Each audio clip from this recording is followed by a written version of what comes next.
Descubrí que mi esposa me engañaba con alguien llamado D, y después descubrí que era mi propio hermano. Cuando los enfrenté, él me atacó. Así que presenté cargos y solicité el divorcio. He estado casado con Clara durante 4 años, y llevábamos 6 años juntos en total. Hasta hace unos 2 meses, creía que teníamos un matrimonio bastante sólido. Ya sabes, discutíamos a veces, pero nada grave. Teníamos nuestras rutinas. Ella volvía de su trabajo en la firma contable alrededor de las 6 casi todas las noches, cenábamos juntos y veíamos Netflix o lo que fuera. Cosas normales y aburridas de pareja casada, pero que en realidad me gustaban porque se sentían estables y cómodas. Y pensaba que ella sentía lo mismo. Pero entonces las cosas empezaron a cambiar. Al principio me dije que solo estaba siendo paranoico, porque así soy yo. Le doy demasiadas vueltas a todo, y Clara siempre solía bromear con eso de forma cariñosa, llamándome su pequeño preocupado y besándome la frente cuando me ponía ansioso por tonterías. Solo que ahora, cuando mencionaba que algo me parecía raro, ella simplemente ponía los ojos en blanco y me decía que estaba exagerando. Y eso dolía más de lo que esperaba, porque nunca había ignorado mis sentimientos así antes. Los cambios empezaron siendo pequeños, como quedarse trabajando hasta tarde una vez a la semana, cuando antes nunca lo hacía. Y llegaba a casa con cara de cansada, pero también con energía, si eso tiene sentido. Cansada físicamente, pero mentalmente parecía más despierta de lo que había estado en meses. Y empezó a llevar su teléfono a todas partes, incluso al baño, lo cual era nuevo, porque solía dejarlo cargando en la encimera de la cocina la mayor parte del tiempo y ni siquiera lo miraba hasta la mañana siguiente. Recuerdo la primera vez que realmente noté que algo iba mal. Llegó a casa casi a las 9 un martes, lo cual era raro, porque los martes solían ser días tranquilos. Cuando le pregunté, dijo que estaban trabajando con la contabilidad de un cliente grande y que todo el equipo estaba involucrado. Pero aquí está el detalle. Trabaja en una firma pequeña con como 6 personas, y he conocido a sus compañeros en fiestas de la empresa y cosas así, y ninguno de ellos parecía del tipo que se quedaría hasta tarde a menos que alguien les apuntara con un arma. Especialmente no un martes. Así que le pregunté de qué cliente se trataba, y puso una expresión como si la hubiera pillado robando galletas o algo así. Solo por un segundo, antes de decir que era una empresa de manufactura que nunca había mencionado antes. Y cuando le dije, qué bien. ¿Qué fabrican? Solo respondió, equipos. Y enseguida empezó a preguntarme sobre mi día y qué quería cenar al día siguiente. Como si intentara cambiar de tema. Fue entonces cuando la vocecita en mi cabeza empezó a sonar más fuerte. Esa que dice, pon atención. Aquí hay algo raro. Y traté de ignorarla, porque no quería ser ese esposo que no confía en su esposa. Pero las noches largas siguieron pasando, cada vez más. Y empezó a tomar llamadas en otra habitación y hablaba muy bajito. Y cuando entraba, ella decía rápidamente, bueno, hablamos luego y colgaba. El tema del teléfono me afectó mucho porque siempre habíamos sido bastante abiertos con eso. No es que revisáramos el celular del otro, pero si el suyo estaba más cerca y el mío sonaba, lo contestaba, y viceversa. Y de repente lo protegía como si tuviera los códigos de lanzamiento de misiles nucleares. Empezó a llevarlo con ella a la ducha, lo cual era simplemente raro. Y dormía con él debajo de la almohada en vez de en la mesita de noche como lo había hecho durante años. Y luego estaba la forma en que me miraba. O tal vez debería decir como ya no me miraba, porque se quedaba mirando al vacío durante la cena. Y cuando le preguntaba en qué pensaba, solo decía que en cosas del trabajo o que no era importante. Pero sus ojos se veían diferentes, como si estuviera viendo algo que yo no podía ver. Y cuando sí se enfocaba en mí, era como si intentara recordar quién era yo. El sexo también se detuvo, lo cual no era nada propio de ella, porque siempre había sido la de mayor deseo entre los dos. Y cuando intentaba iniciar algo, decía que estaba muy cansada o estresada por el trabajo. Y entiendo que el estrés del trabajo es real, y no quería presionarla, pero ya habían pasado semanas. Y cuando intenté hablar con ella del tema, actuó como si fuera un desubicado por siquiera mencionarlo. Empecé a prestar más atención a su agenda y me di cuenta de que las noches largas no eran al azar. Eran cada martes y jueves, como si estuviera programado, más algunos otros días sueltos. Y empezó a salir más temprano en las mañanas, diciendo que quería empezar el día con ventaja. Pero su trabajo ni siquiera abre hasta las 9, y ella ya estaba saliendo a las 7:30.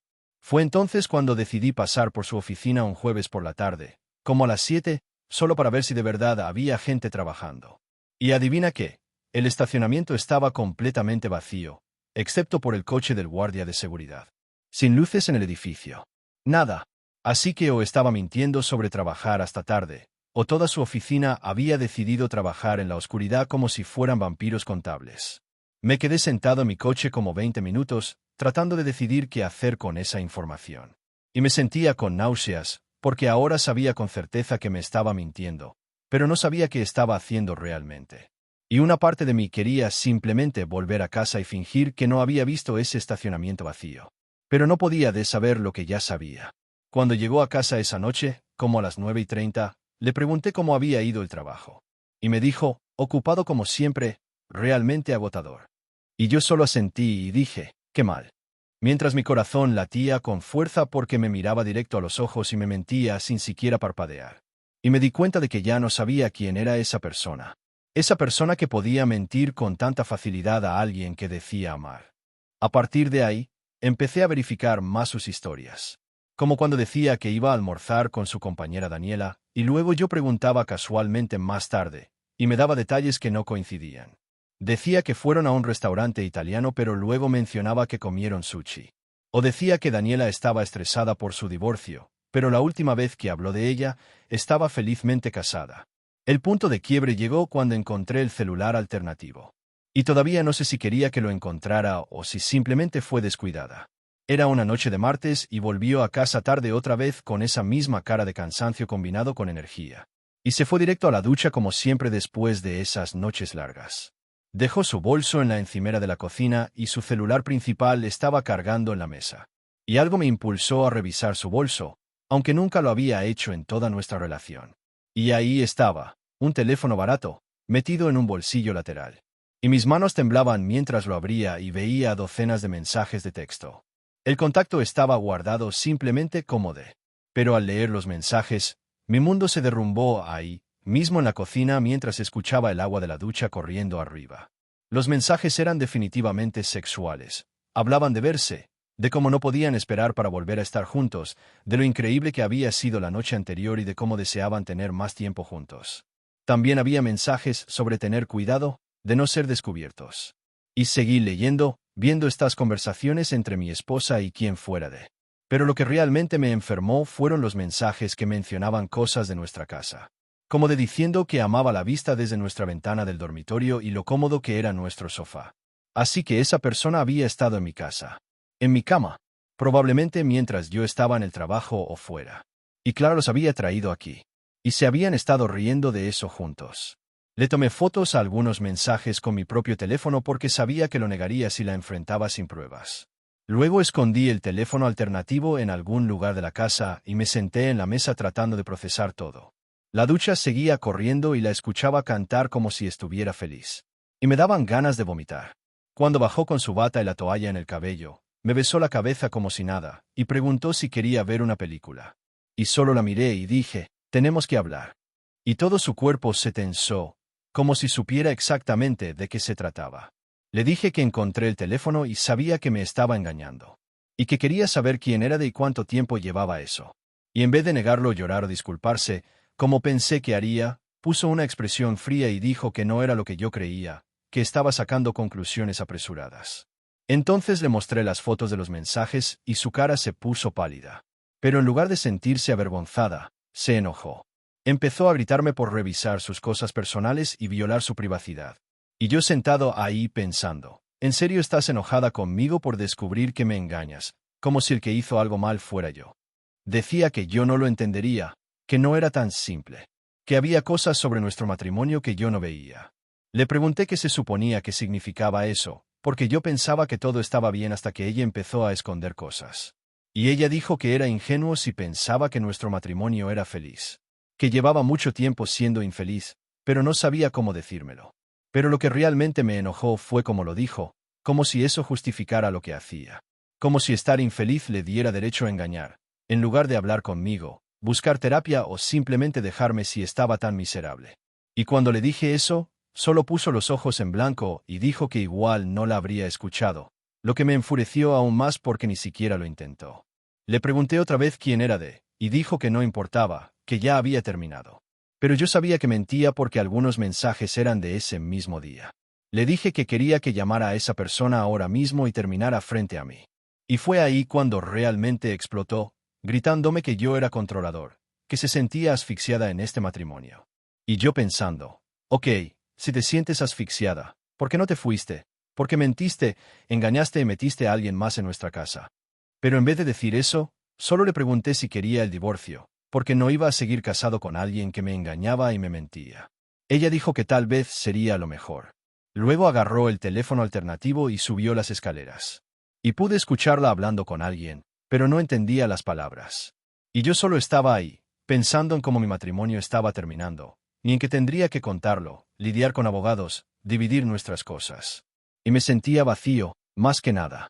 Pero luego empecé a enojarme, porque ella estaba arriba, probablemente hablando con su amante, mientras yo lidiaba abajo con las consecuencias de sus decisiones. Y me di cuenta de que todavía no sabía quién era esa persona.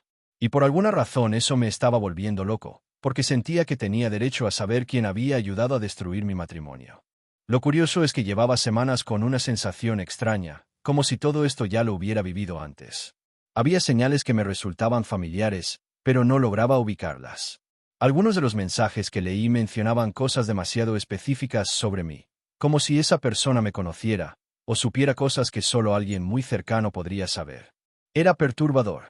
Clara bajó al rato, como una hora después, y me dijo que se iría unos días a casa de su hermana para que tuviéramos espacio y pensáramos las cosas. Le dije que estaba bien. En el fondo, necesitaba tiempo a solas para ordenar mis ideas. Pero mientras ella hacía su maleta, no pude evitar preguntarle una vez más quién era la persona con la que me estaba engañando. Ella simplemente dijo que no importaba, que tenía que dejarlo ir. Pero no podía. Algo dentro de mí no me dejaba soltarlo. Así que en cuanto se fue, comencé a revisar todo más minuciosamente, buscando alguna pista sobre quién era esa persona.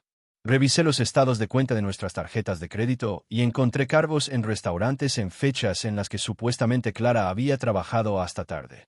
Y entonces vi algo que me heló la sangre, un recibo de una tienda de regalos por un reloj de hombre, de $300, con fecha de hace 2 semanas. Clara nunca mencionó haber comprado ningún regalo. Ahí fue cuando empecé a hacer conjeturas. ¿A quién le compraba un regalo tan caro? Fue entonces que decidí instalar una cámara en la sala. Una de esas pequeñas, que se pueden esconder fácilmente. Tenía la sospecha de que ese tipo podría volver a la casa, y necesitaba saber quién era. Sé que suena paranoico, pero sentir que estaba perdiendo la cabeza me daba aún más miedo.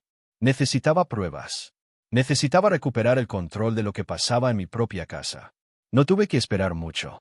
5 días después, mientras yo estaba en el trabajo, la cámara grabó a Clara entrando a casa con alguien. Esa noche, cuando vi las imágenes, casi no podía creerlo. Tuve que verlas 3 veces para procesarlo. Era de mi hermano mayor. Ese mismo hermano que siempre admiré, con quien crecí compartiendo todo, que fue parte de mi boda y dio un discurso precioso sobre lo feliz que estaba de que hubiera encontrado a alguien como Clara. Lo vi entrar con ella a mi casa, besarse en la sala y luego subir juntos a mi habitación. Mi propio hermano, con quien hablaba al menos 2 veces por semana, estaba acostándose con mi esposa. Y de repente todo tuvo sentido. Porque los mensajes sabían cosas sobre mí. Porque Clara siempre parecía saber cuándo yo estaría fuera. Claro, sabía todos mis horarios, rutinas, sabía cuándo trabajaba tarde, cuando iba al gimnasio, todo. Porque yo se lo contaba. Porque confiaba en él. Empecé a recordar momentos. Las veces que pasaba a saludar cuando yo no estaba. Las veces que se ofrecía a ayudarla con cualquier cosa. Y lo peor fue pensar en cómo, mientras yo empezaba a sospechar, me decía que no me comiera la cabeza, que eran paranoias, que todas las parejas tienen altibajos. Me estaba gaslighteando mientras dormía con mi esposa. Esa noche no dormí. Me senté en el sofá, mirando ese mismo punto donde los había visto besarse. Y pensaba en todas las cenas familiares, las reuniones, las miradas que me lanzaban, como si yo fuera el chiste. Como si se burlaran por dentro de lo estúpido que era. A la mañana siguiente, decidí que iba a confrontarlos. Llamé a Clara y le pedí que regresara a casa, que necesitábamos terminar nuestra conversación. No le dije que ya sabía la verdad. También le mandé un mensaje a que viniera, que tenía algo importante que hablar con él. Clara llegó primero. Estaba nerviosa. Me preguntó si había vuelto a revisar sus cosas.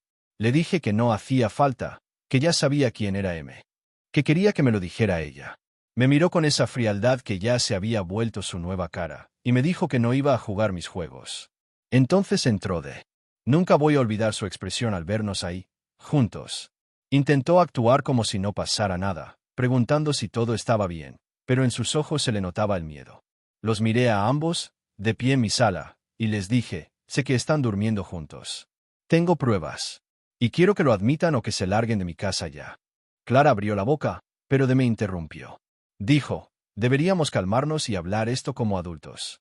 Ahí fue cuando perdí el control. ¿Hablar como adultos? Después de todo lo que habían hecho, todavía quería manejar la situación, como si él fuera el sensato. Le dije que era un pedazo de mierda por acostarse con mi esposa, que no quería volver a verlos nunca más. Se quedó en shock, como si le hubiera dado una bofetada, y me dijo que estaba exagerando, que las cosas no eran tan simples. Le respondí, ¿ah, no? Explícame cómo acostarte con la esposa de tu hermano es algo complicado. A lo mejor soy muy estúpido para entenderlo. Entonces Clara intervino. Dijo que no lo habían planeado, que intentaron parar, pero que no podían evitar lo que sentían. Me reí. No podía evitarlo. ¿En serio querían pintarse como víctimas? Como si esto simplemente les pasó. Les grité que se fueran. Insistió en que necesitábamos hablar como familia. Y le dije, ya no somos familia. Lo dejaste claro cuando decidiste cogerte a mi esposa. Ahí se acercó a mí, agresivo. Me dijo que tuviera cuidado con mis palabras, que le mostrara respeto. ¿Respeto? Después de todo esto, me empujó. Caí sobre la mesa de centro. Me levanté y lo empujé de vuelta. Clara gritaba que nos detuviéramos. Decía que yo había empezado. Le grité que se largara. Me agarró de la camisa y me estampó contra la pared. Vi el reloj que Clara le había comprado en su muñeca. Y algo dentro de mí simplemente se rompió. Comenzamos a pelear. Él era más fuerte, pero yo estaba más furioso que nunca. Terminamos en el suelo. Él encima de mí, dándome puñetazos. Y yo pensaba, este es mi hermano. Esta es la persona que amé y confié. Y me está golpeando mientras mi esposa mira. Me solté como pude y corrí a la cocina. Agarré un cuchillo. No para usarlo, sino para que se alejara. Y funcionó. Se detuvo. Pero me llamó loco, peligroso. Dijo que llamaría a la policía. Y ahí estaba yo, sangrando, con un cuchillo en la mano, en mi propia cocina, mientras mi esposa y mi hermano actuaban como si yo fuera el problema. Les dije que se largaran, que me divorciaría, que no quería volver a verlos. Dijo que estaba cometiendo un error, que la familia es más importante. Le respondí, deberías haber pensado en eso antes de destruir la mía. Se fueron, pero Clara aún tuvo el descaro de decir que volvería por sus cosas, y que no hiciera nada estúpido. Me derrumbé en el suelo.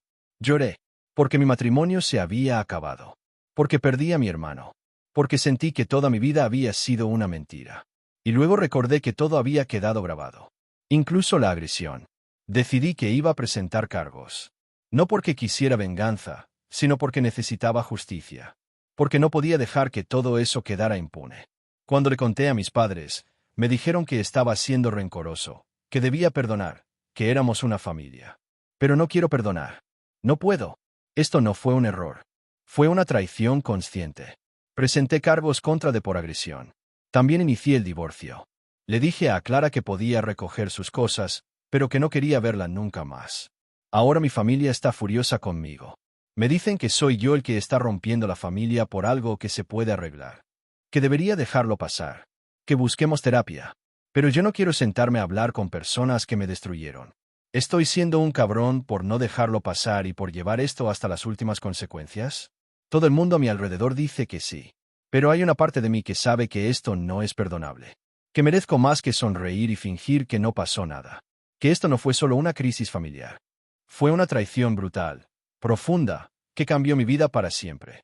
Pero esto llevaba meses, probablemente más tiempo, y estuvieron planeando, conspirando y mintiéndome en la cara todo ese tiempo. Eso no es un error. Es un patrón de decisiones deliberadas para hacerme daño y traicionar mi confianza. He estado quedándome en un hotel desde la confrontación porque no podía soportar estar en esa casa. Y Clara ha estado yendo a recoger sus cosas mientras estoy en el trabajo. Ayer mi vecina me mandó un mensaje para decirme que vio a De ayudando a Clara a mover cajas. Y simplemente me sentí enfermo al saber que siguen juntos, probablemente hablando sobre lo imbécil que soy por no aceptar su relación. El divorcio está en marcha, y mi abogado dice que debería ser algo sencillo ya que no tenemos hijos y la mayoría de los bienes están a mi nombre. De todas formas, Clara no ha peleado por nada todavía, lo que me hace pensar que se siente culpable. Pero también me pregunto si simplemente quiere terminar todo esto rápido para poder estar con D sin complicaciones. Lo más difícil es lo aislado que me siento, porque la gente que se supone debería apoyarme en el peor momento de mi vida me está presionando para que perdone a quienes me hicieron daño. Y sigo dudando de mí mismo, preguntándome si estoy siendo demasiado terco, o si debería retirar los cargos e intentar seguir adelante. Pero luego veo ese vídeo otra vez, y veo a De golpeándome en mi propia sala mientras Clara solo está ahí parada. Y recuerdo el miedo que sentí, lo impotente que me sentí. Y sé que no puedo fingir que eso no ocurrió.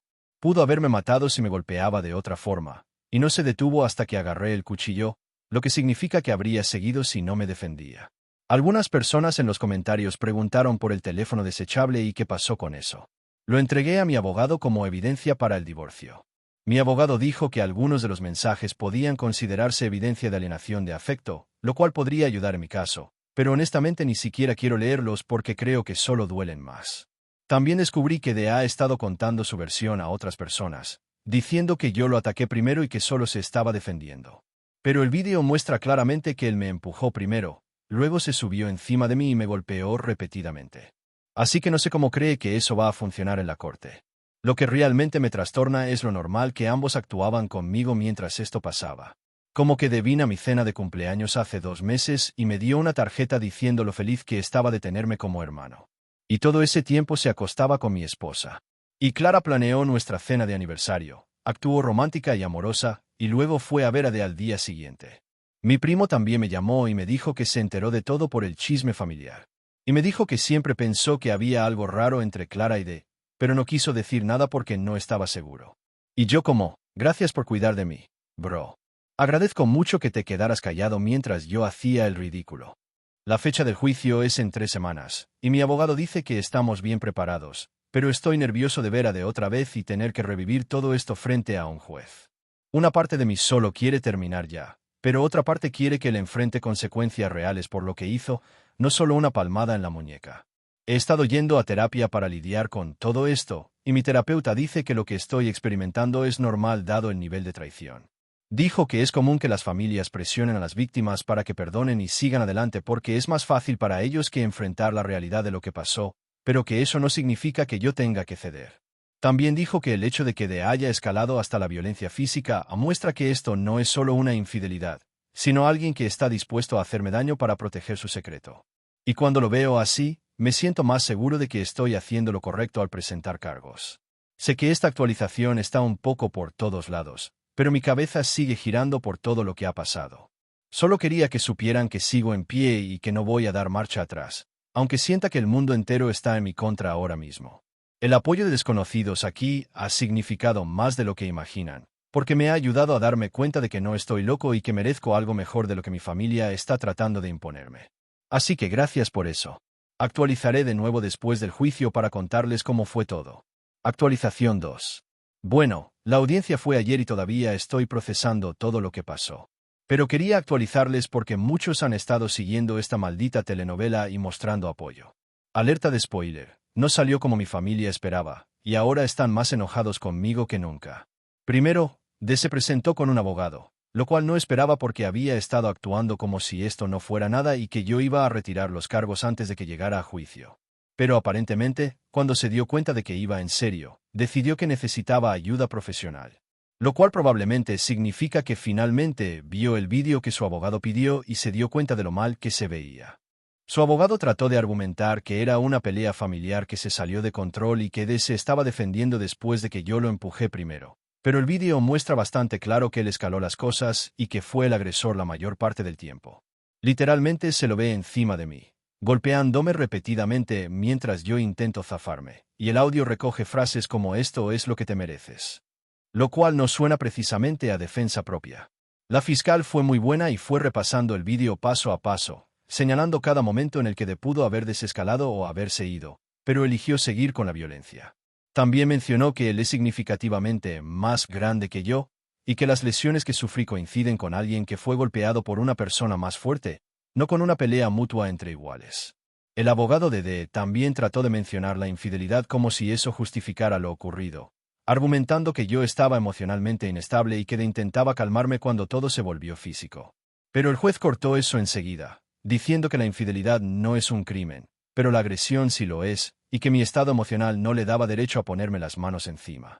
Lo peor fue cuando subió al estrado a testificar, porque básicamente echó a Clara debajo del autobús para salvarse.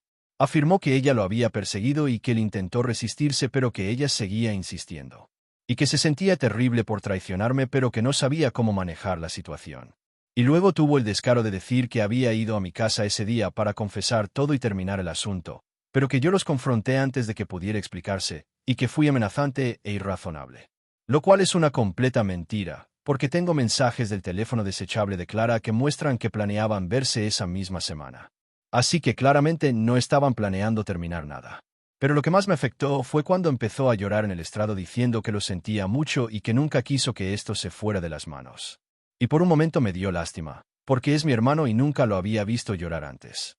Pero luego recordé que estuvo encima de mí golpeándome en mi propia casa. Y me llené de rabia otra vez. El juez lo declaró culpable de agresión simple y lo sentenció a 6 meses de libertad condicional, clases de control de ira, y una orden de alejamiento que dice que no puede acercarse a menos de 150 metros de mí o de mi propiedad. También debe pagar una multa y los costos del juicio, y esto quedará en su historial como un delito menor. Mi familia está furiosa por la orden de alejamiento porque significa que no puede asistir a reuniones familiares si yo estoy presente. Y mi madre se puso a llorar en la sala del tribunal diciendo que yo estoy separando a la familia y haciendo imposible que estemos juntos en las fiestas. Pero honestamente, no quiero estar cerca de ahora mismo. Y no entiendo por qué creen que debería simplemente olvidar que fui agredido para que las cenas familiares puedan volver a la normalidad. Como, perdón mamá, pero no tengo ganas de pasarle el puré al tipo que me golpeó. El divorcio también está casi finalizado. Y Clara no impugnó nada, lo cual hizo que todo el proceso fuera bastante rápido. Se va a mudar con lo que supongo que tiene sentido ya que aparentemente están enamorados y no pueden controlar sus sentimientos o lo que sea que se digan esta semana.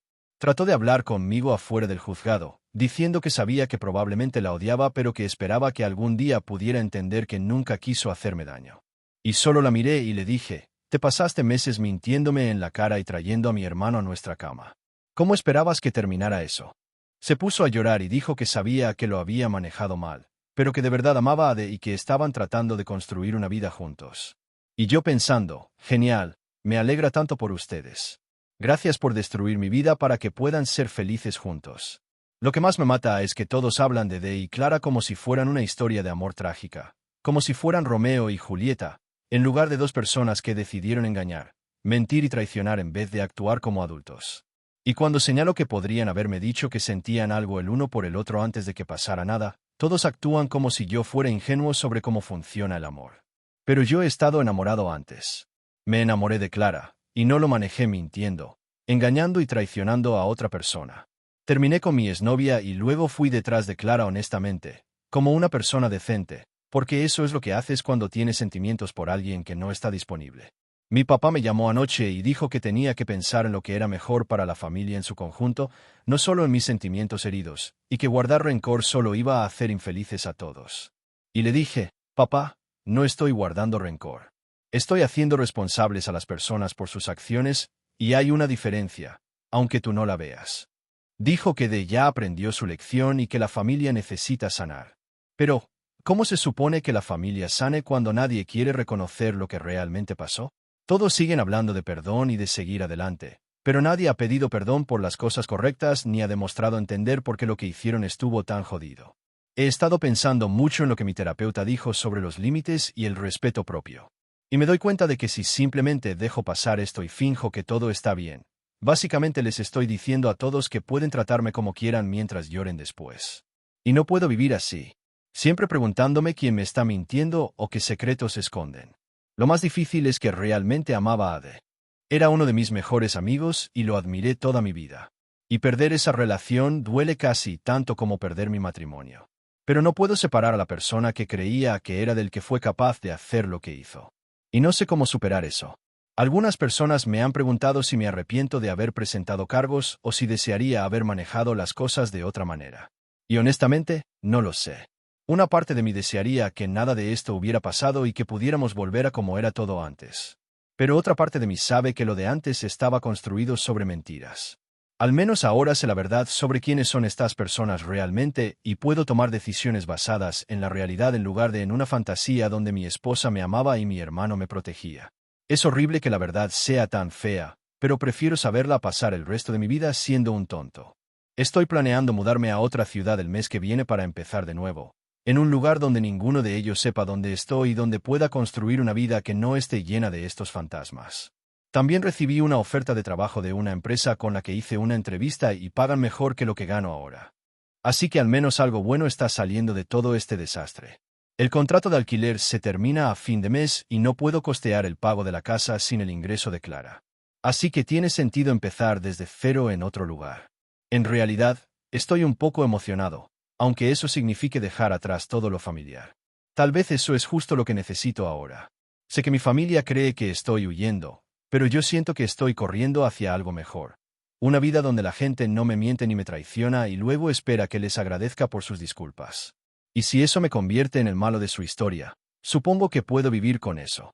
Gracias otra vez a todos los que me apoyaron durante esta pesadilla. Me ayudaron a mantener la cordura cuando todos a mi alrededor trataban de convencerme de que yo era el loco.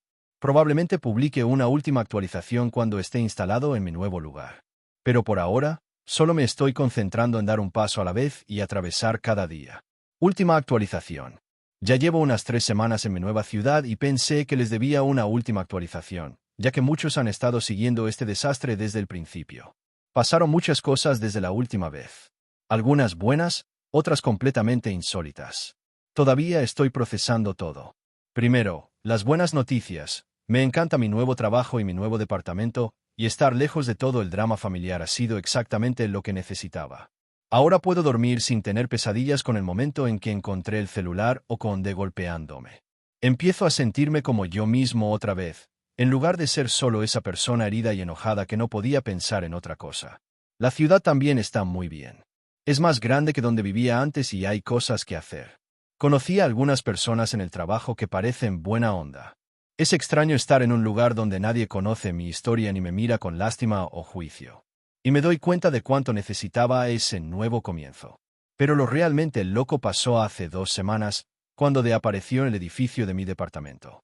No tengo idea de cómo averiguó dónde vivo, porque no le dije mi dirección exacta a nadie de la familia.